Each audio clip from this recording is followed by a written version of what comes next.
So we are going to get started with the stitching on this, and I just want to go over a couple of things with you. I do have a canvas type backing on the back. I typically do a heavier fabric, especially if I'm doing thread painting, just because it gives more stabilization. I have a lot of it. I use it all the time. I've put a few pins in just to kind of keep everything in place until I have a bit more stitching done. You can do as little or as much pinning as you want. If you're new to this, a little more pinning might be better for you. In my machine, I have a black thread for the top. I have a coordinating thread for the bottom. If you have a problem with your bobbin thread coming up and showing at the top, and you just can't quite get your tension right to keep it buried inside the sandwich of fabric, then I would say match your fabric to the top thread, or excuse me, match your bobbin thread to your top thread. My thread is just your basic sewing thread. It's not a cotton quilting thread, it's a polyester blend. I have my darning foot or free motion quilting foot on, and my feed jogs are dropped. As far as settings on the machine, I don't need to set stitch length or width or anything because I'm going to be doing all the moving, and so I'm going to control the stitch length and everything. I'm not going to be thread painting this. I'm going to be doing more of a haphazard, free outlining and detailing with this particular piece. I think I'm going to go ahead and in the center of the flower do some pebbling in there. I think that'll be a fun texture visually for the center of the flower. I'm going to go outside and outline all the different petals and doing some veining marks on them as well.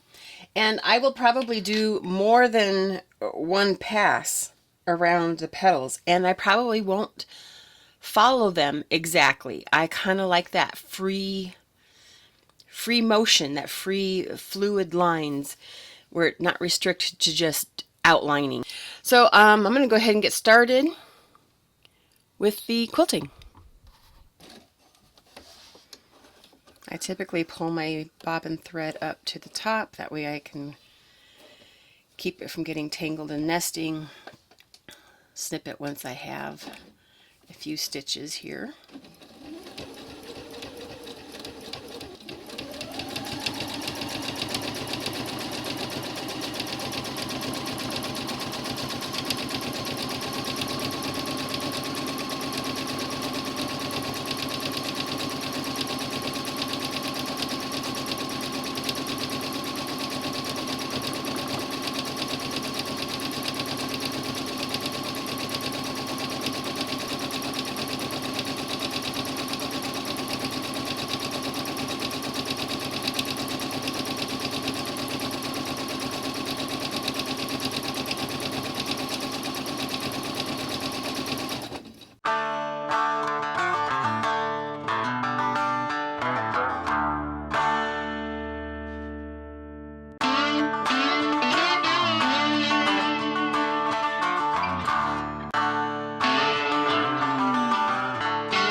You can see that I have the stitching done on the sunflower itself.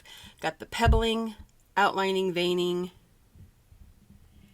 Now something that you're going to notice if you've never done quilting before is that when you start doing stitching, you're displacing the fabric. You're adding stitches to the fiber, which makes it expand basically. And so you're going to get some rippling, as you'll see over in here. I'm going to do more stitching, and that'll be in the background of this piece.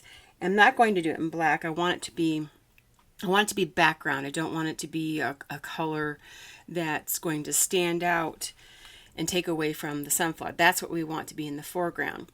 But that's going to help with any of this puckering like you see here. And also when we're all done, we'll be doing some pressing, but that'll get all worked out.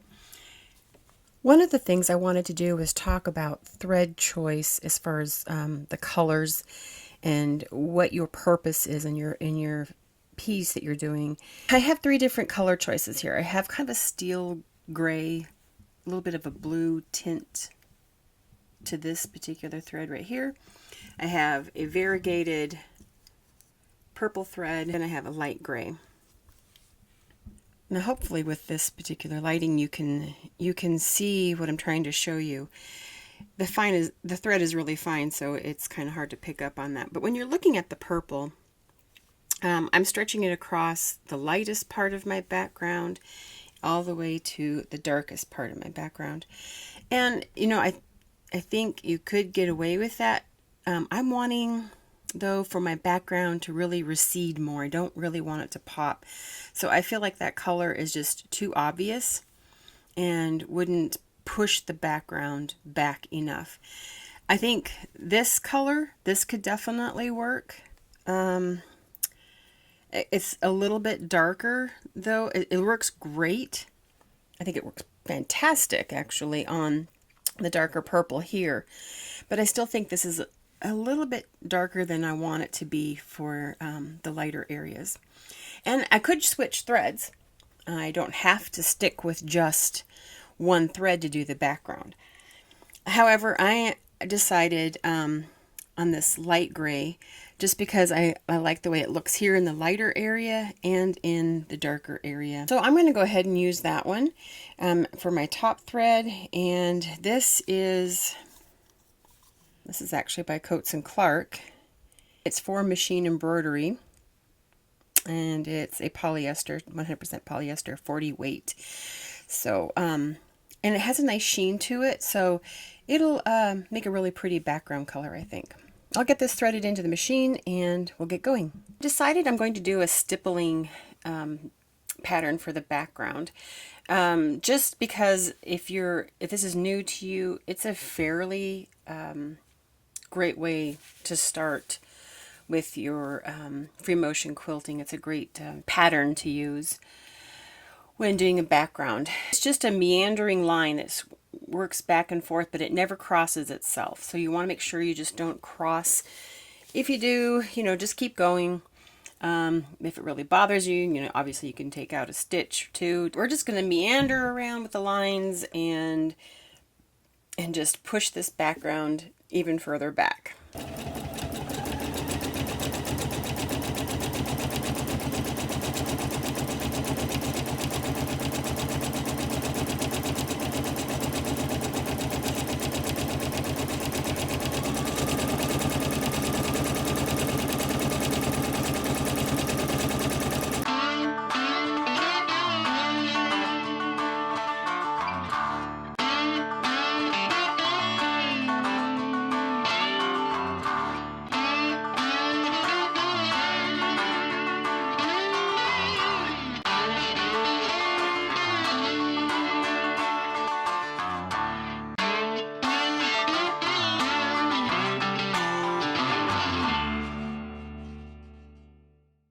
Just wanted to show you how just by stippling this area in the background, this whole piece right in here has flattened out, and all the rippling that was there has completely disappeared. And as we work our way around, you're going to find that it will lay flat. I'll go ahead and continue with the stippling.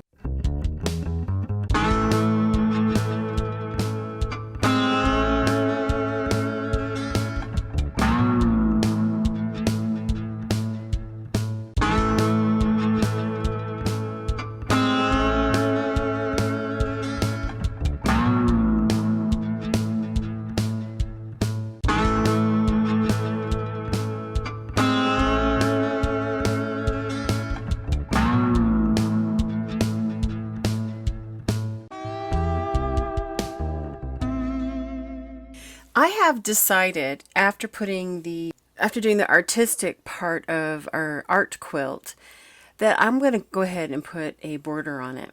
Now I'm going to show you how you do that because obviously the biggest issue that we have is that I did not cut the backing fabric or the batting for a larger size quilt. I'm going to show you how you add that stuff on.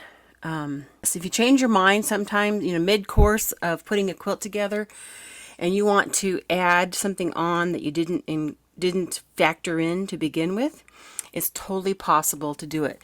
Whether or not this is how other people do it, I don't know. It's how I do it, and it works for me. So what you see here is what I have chosen for my border pieces. This black piece is actually going to be a finished width of 3/8 inch. The gold one is going to be a finished width of 1 1/4 inches. And this cork fabric is going to be a finished width of 2 inches. Now what you need to remember to do is to add a 1/2 inch to each of these widths so that you have enough for your seam allowance. Knowing what these dimensions are, finished widths, is going to tell you the size of batting and backing strip that you need. So I'm going to go ahead and cut a 4-inch piece batting and a 4-inch piece of backing, and I'm going to show you next how I put that on. Alright, I'm going to talk about what I've done real quick here. I have squared up my panel here. I'm going to take our batting strips, and we are going to zigzag this onto the panel. I'm going to start on the long side, and all I'm going to do is I'm going to abut the edges using a wide zigzag stitch. I got it set at a 5.0 for the stitch width, 3.0 for the stitch length. I'm going to be sewing so that the center of my foot is running right along where those edges meet together. And I will use a back tack.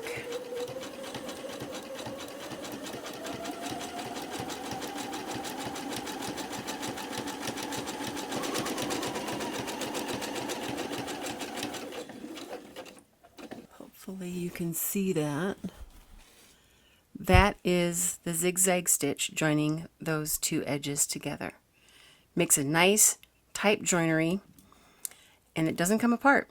I'm going to go ahead and do the same thing on the opposite side from this first side. I have sewn both the right and left side onto this quilt panel, and what I'm going to do now is I'm going to go over with my quilting ruler and mat and rotary cutter, and I'm going to go ahead and cut the ends so that they're perfectly flush with the top and bottom of the quilt panel. We actually have to put our backing fabric and our first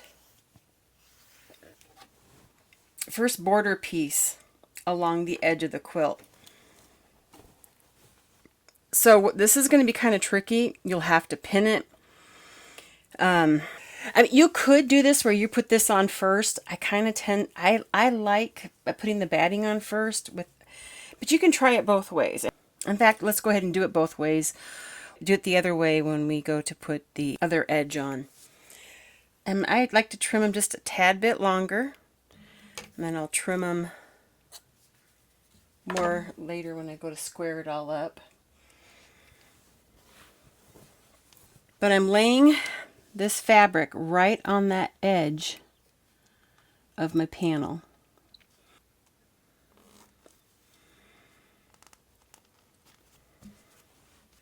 Now, whatever you're comfortable with, you can pin this one on, sew it, and then put the other side on if you wanted to, the back side panel piece on, and then sew them separately, just following your previous stitch line. But I'm going to sew them together at the same time and line up the backing edge with the quilt panel.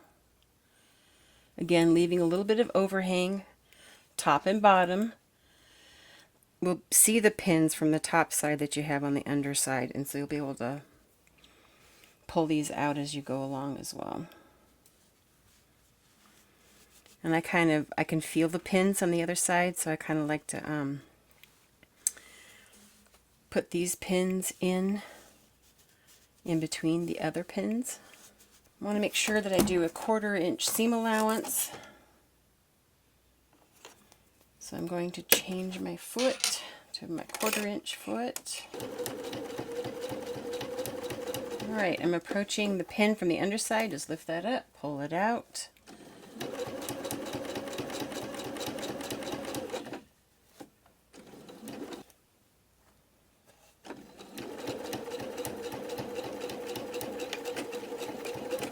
I'm going to go ahead and do the other side now. Flip this over, but you can see how that has been sewn on there. You got the white thread, you can see it. You can change that to black thread so that doesn't show, depending on the color you're using. And then that's the back side with the back panel on there. So I'll go ahead and put those on the other side now. I've sewn both of the side pieces on. I'm going to take this to the iron, press them facing out, away from the center panel.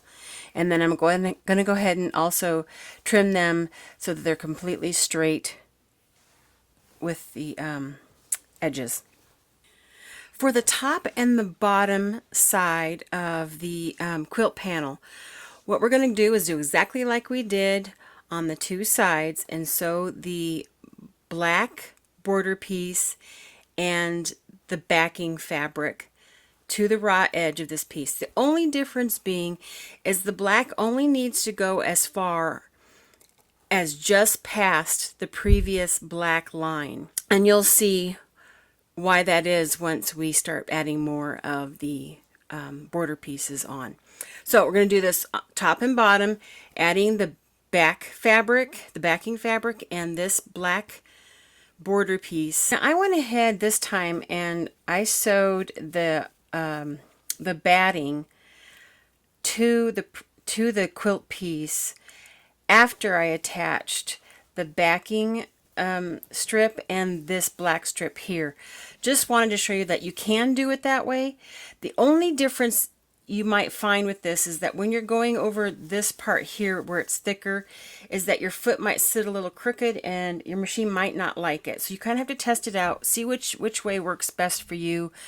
You know, putting the batting on first before you do the strips, or doing it after the strips. So either way, it can work. You just have to try out your machine. Okay, I have all my batting strips on now. I have the black strips on, and now it's to the next part. Just going to review what we have so far. All right, we have all 4 of the black border pieces sewn on. The top and bottom were done after we did the sides, and so they overlap in the corners and just extend past the previous line, the previous border. So, and we also have all 4 of the batting pieces sewn on. So the next part is doing the next color, which is the gold. Whenever we start a new color, we're always going to start on the sides. So we will just line this up and we will sew this on using a 1/4 inch seam allowance, and we will add it on until we sew over border piece top and bottom. We want to make sure that we sew over it. We want to extend past it. When I get the 2 side ones done, then I'm going to do the top and the bottom, again extending over the previous, and I'll show that to you when I get to that part. I just want to show you what we have so far. I did the first 2 gold borders on the sides, overlapped the black, and I'm just going to trim this. You pretty much just want it just past the black, because your next one's going to go right over that, your next gold one, that is. Every time you add another panel on, you're going to overlap just a little bit. Your goal is to cover the previous strips that are there. I'm going to go ahead and sew the gold, the last 2 gold borders on the top and the bottom. gold border is sewn on all the way around, and now we just move on to the cork. Again, we're going to start with the sides and then we'll do the bottom, making sure to overlap our previous border. I will go ahead and start on the sides, sewing the cork on. Something that I have decided that I want to do is I want to help this cork lay down a little bit better by sewing just inside the seam, about a quarter, no, not quite a quarter of an inch, but a skinny quarter of an inch. And I have this this thread here that really matches that pretty well. But I will make my seam length, or excuse me, my stitch length about a 3.5. I don't want it to be too close and to perforate the cork at all. And that should give, it should have a nice clean look to it and just give it that extra push down, just because you can't iron it. This is something totally different for me, using the cork and as far as on the quilt pieces. So it's kind of fun and I like the look of it. So, but that's what I'm going to go ahead and do. And then I'm going to do that before I add the cork strips to the top and the bottom. And then once I do them, I'll actually do the same seam there as well. I have a little brayer tool here that I'm using just to also help just press that cork down before I do that stitching next to the seam. They have seam rollers, you can do the same thing. I just happen to have this. I don't like to be redundant and too terribly often in all of my tools. So anyway, that does help just press it down a little bit without using the iron. All right, this is the last one. I'm going to go ahead and do the top stitching on this and come right back. All the border pieces are now sewn on. So now it's just a decision as far as what additional work you want to do on something like this. With the cork here, because I did the because I did the top stitching just inside just to help press that down. You can see that there. I don't want to do any more stitching on that. I don't want to make that cork fragile or perforate it and make it fall apart. Normally when you have a border this big, especially like on a blanket quilt, you would want to do some type of quilting in here, but because this is for the wall, it's not going to be an issue. This is really the black is very, very small. No need to do any quilting on that. I think I will go ahead and do some free motion quilting in the gold area. I'm going to go ahead and do just a real loose vine leaf design, just kind of mimicking what we have here with some veining in the leaves. I'll go ahead and do that next and show you that, and then we'll do the binding and put a hanger pocket on, or hanger sleeve on the back. I have this really lovely silky thread that is gold, and I think it'll look just really perfect on that. Feels like about a 40 weight to me. So I'm going to go ahead and thread that in my machine. We'll get started. Got my lovely gloves here that they're not dirty. These are stained by dyes, from the dyes, the inks that I use on my quilts. So I can't bring my bottom thread up, which I should do before I put my gloves on.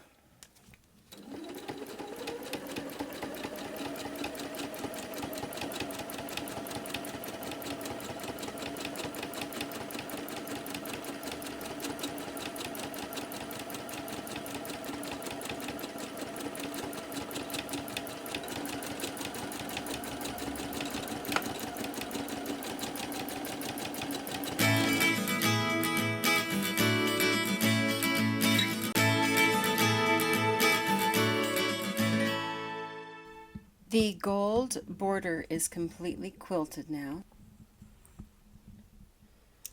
Before I start doing the binding, I'm going to show you how I do the sleeve and the back for hanging the quilt. I take the measurement of the width of the quilt, and mine is 20 inches. I divide that in half, which is 10 inches. I'm going to make two 10-inch pockets. But I'm also going to take an inch off of both of those. That would make them 9 inches. So I'm going to cut them 4 inches wide by 9 inches. So basically what I'm doing is I'm just taking 2 inches off the measured width of my quilt. If you want to do 1, you can. You would just have to hang it with maybe 2 nails or with a cord of some kind. And I'll show you why I like this particular method once we get this done. So what I do is on the short ends, I turn them under 1/4 of an inch twice, and I stitch that down and give it a nice finished edge. And I will go ahead and do that part right now. The next thing that I do with these is I'm going to press these. The turned edge is on the inside, and I'm going to fold these in half and fold them in half lengthwise and give them a good press. And we will install those a little bit later. I've cut the amount of strips that I need to bind my quilt, and you'll need to measure your quilt obviously and make sure that you do have enough length for your quilt. And what I do is I cut them selvage to selvage, and then I like my binding cut at 2.5 inches wide. When I join them together, probably most of you know this, but I'll go over it just because somebody might not. I have the bottom piece off to my left.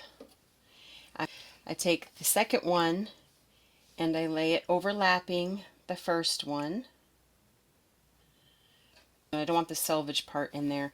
And so what I'm going to do now is you can draw a line if you need to with a ruler. I just eyeball it, and I'm going to kind of stitch this at a diagonal from the 90-degree angle that's right there. I'm going to start at that one, and then I'm just keeping my eye on this intersection down here, and I always come up with a nice straight stitch. If this is new to you and you're wondering why I'm sewing at a diagonal versus just sewing it straight across, it's just a great way to eliminate bulk. I trim my seam allowance down to 1/4 of an inch, and then obviously I will press that, but you can see now I have a continuous strip with the diagonal seam. Once you have all your strips sewn together, the next part is then pressing your binding strip in half lengthwise. This is just a personal preference thing, but I like to start and end my binding at the bottom of my quilt. The top of my quilt facing up, and I generally start just past, I pass the middle a little bit. I want to leave, I don't even know exactly how much I do, but maybe 5-6 inches. And that is because when I'm going to join the ends together, I need that loose, I need that free edge to be pretty loose. So I'm going to go ahead and start sewing the binding on using a 1/4 inch seam allowance. My stitch length, because I would normally do this at a 2.5, but because I'm doing the cork here on the edge, I'm going to do this at a 3.0. Back tack. Now I'm going to keep sewing until I get within a 1/4 of an inch from this edge on the bottom. When I get to that point, I like to stop, do like 1 or 2 stitches back, and then pull away and snip my threads. Bend this up at a 90-degree angle. What I want to see is I want to see this edge of my binding to be in complete line with the edge of my quilt. And then I'm going to fold it down so that the top fold, that fold is also right along that edge. And if you feel more comfortable clipping it, go ahead. And then I'm going to start right on the edge using a 1/4 inch seam allowance still. and continue sewing. And we'll do a back tack.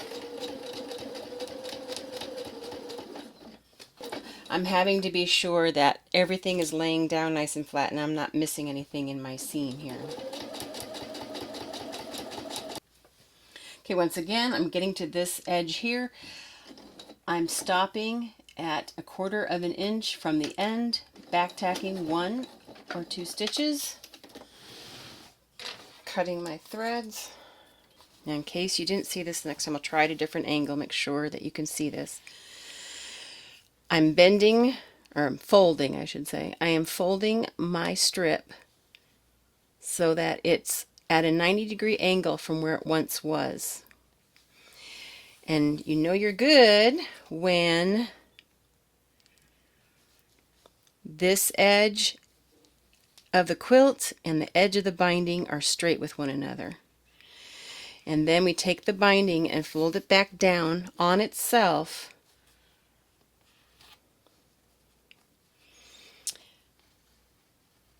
so that the top is also completely aligned with this edge. And again, I'm going to clip that real quick here because I do need to show you before I go any further, because we're at the top of the quilt, is the sleeves for hanging this. This is how you insert the sleeves. Just take that raw edge and you line it up with the top edge of your quilt.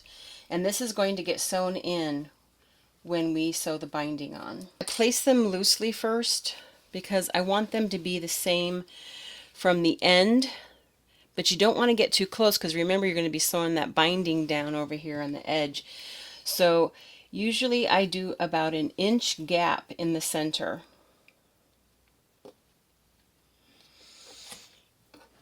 And I got probably about a 3/4 of an inch in the center, which is fine by me. And then what happens, this gets sewn in when we do the binding. And then when we're all done putting the binding on, the only thing that'll be left is hand sewing this folded edge down onto the quilt. Now obviously with the hem on the edges, you got a little more bulk right in there, but take it easy and you should be fine. Now here is the beginning of our strip. When I get about 5-6 inches away from that, I stop sewing and I'm going to do a back tack. And I'm going to cut this away. Cut my threads and move this away from my sewing machine. Show you how we join.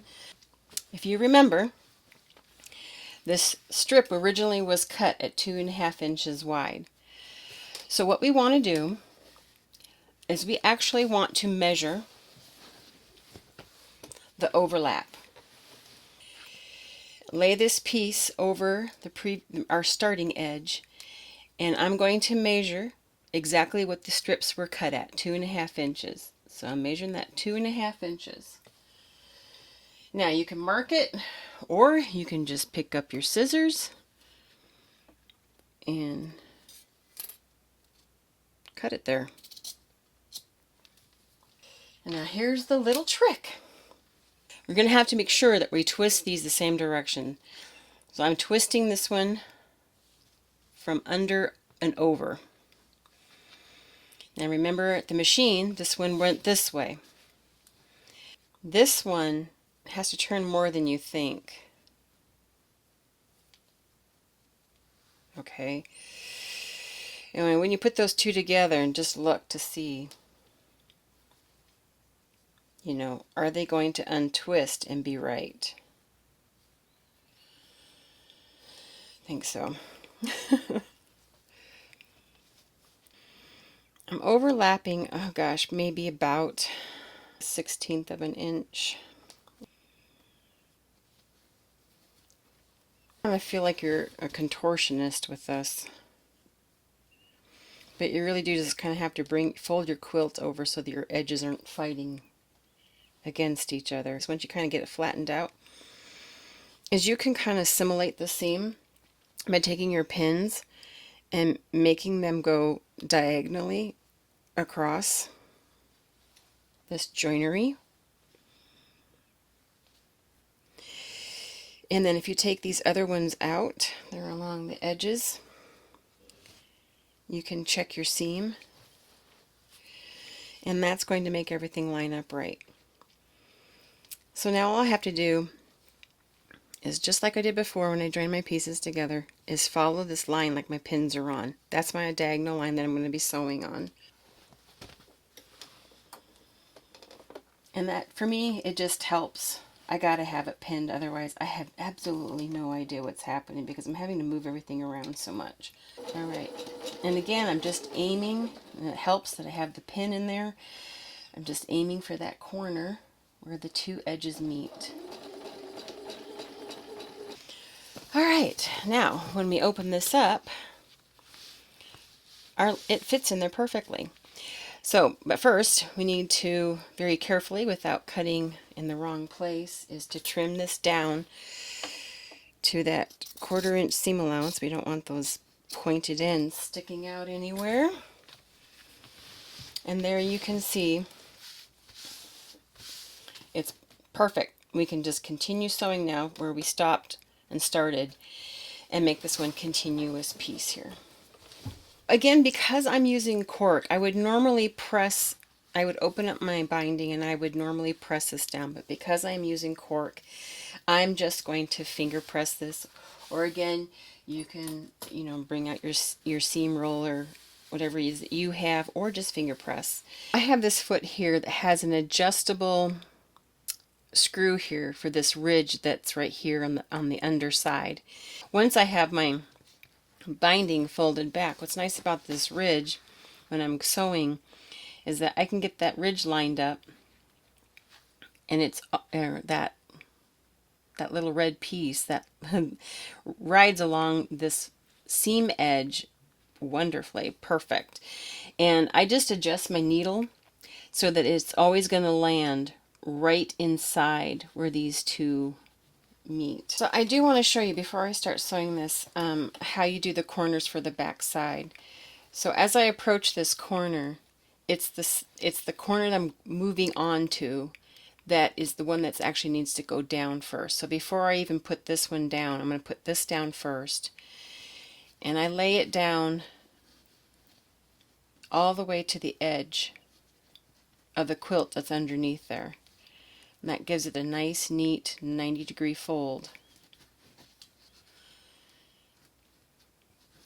And that'll look very pretty and neat. As you approach your corner, you want to do a pivot there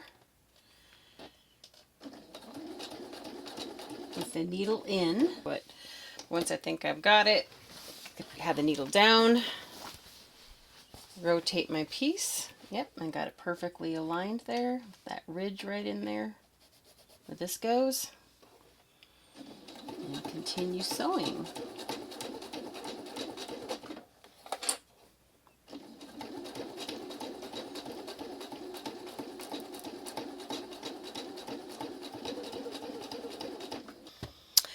Well, yay! The binding is all on, and I think it looks fantastic.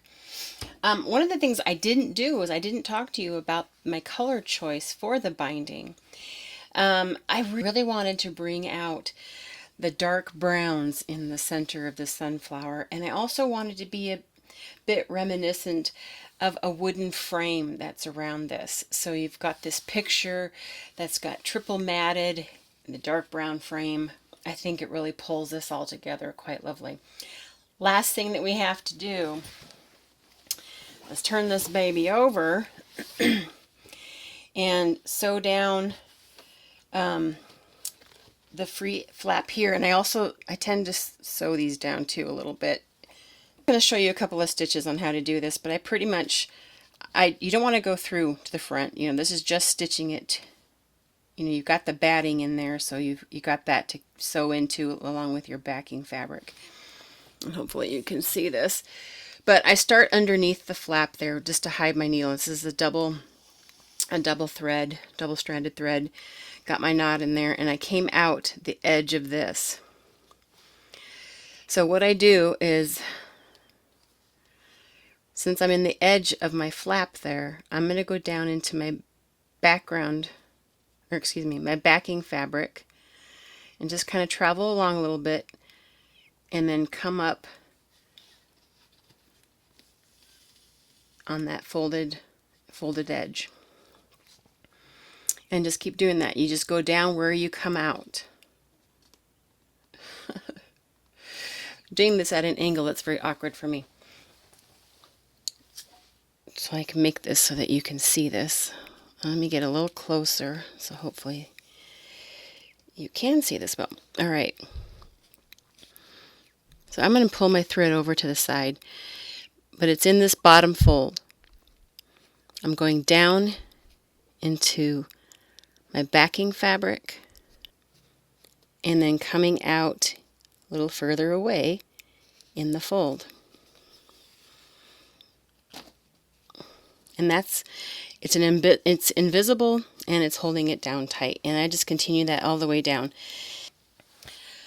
I wanted to show you why I like my sleeve to not be one sleeve but two. And it looks like this got caught just a wee bit, just trying to get over that bulk right there, but that's okay. First of all, I don't use a round dowel stick. I have this flat one. It's rectangular in shape. Hopefully you can see that. I really like this shape, and I find these at Home Depot, kind of in their trims area in lumber. And I like this because of the way that I like to hang these. Obviously, I cut my dowel so that it is shy of the overall length. And just pretend like these are sewn down. But here, we'll just pin it. This flat edge just makes a really nice surface for that nail or screw, whatever it is that you're going to use, to rest on. If it was round, I mean, it still works. You might want to leave your screw, your nail out a little bit further. But I really like this method. This works really well for me. So there we go. I love the autumn colors. This just reminds me right now of what our trees look like here in northern Wisconsin. It is just resplendent in color, and this is the colors. These are the colors that you're seeing right now, mixed in with pine trees, and it's just gorgeous. So this is it. Here's our finished project, and I hope you enjoyed that. Please give me a thumbs up if you liked this project. That lets me know that you want to see more projects like this one. And we do have a lot more sewing projects coming here in our future. I just want to say thank you again for watching. If you're a subscriber, thank you for following my channel. And we will see you next week. And until then, stay healthy, stay happy. Have a great one. Bye-bye.